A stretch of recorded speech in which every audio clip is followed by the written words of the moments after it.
Dans cette vidéo, on va apprendre à utiliser le théorème de Thalès pour calculer une longueur inconnue dans un triangle. C'est une méthode très fréquentée au brevet et on va tout faire étape par étape comme dans les sujets d'examen. Donc notre objectif dans cette vidéo, ça sera de savoir comment calculer une longueur avec le théorème de Thalès. Donc on commence par faire une figure qui est un triangle. On place les points A, B, C.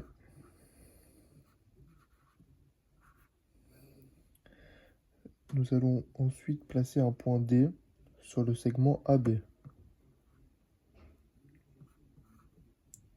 et un point E sur le segment AC.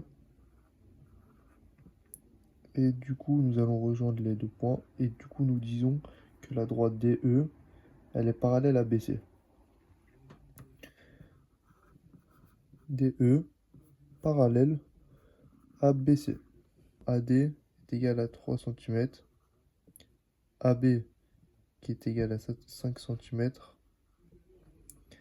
Et AE qui est égal à 4 cm. Donc nous allons indiquer à côté les longueurs de chaque segment.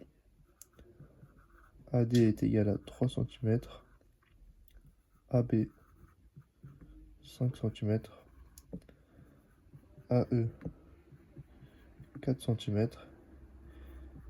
Et AC, nous ne connaissons pas sa longueur. Donc nous allons la chercher. Notre objectif sera de trouver donc AC. Donc comme DE est parallèle à BC, nous pouvons donc appliquer le théorème de Thalès. Donc on utilise le théorème de Thalès. Les longueurs sont proportionnelles. Donc voici la propriété.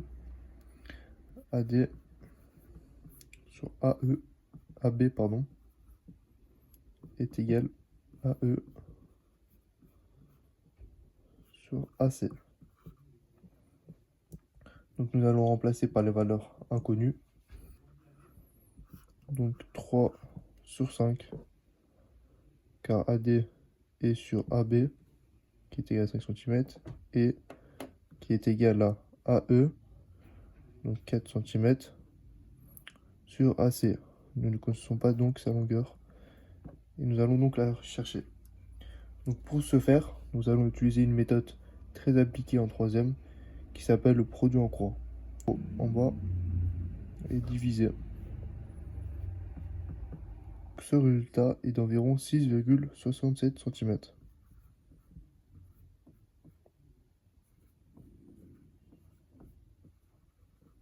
Donc nous avons trouvé la longueur de AC.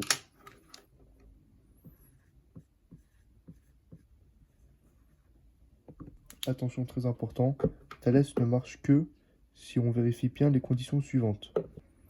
C'est-à-dire que DE doit être parallèle à BC et que les points alignés sont dans le bon ordre.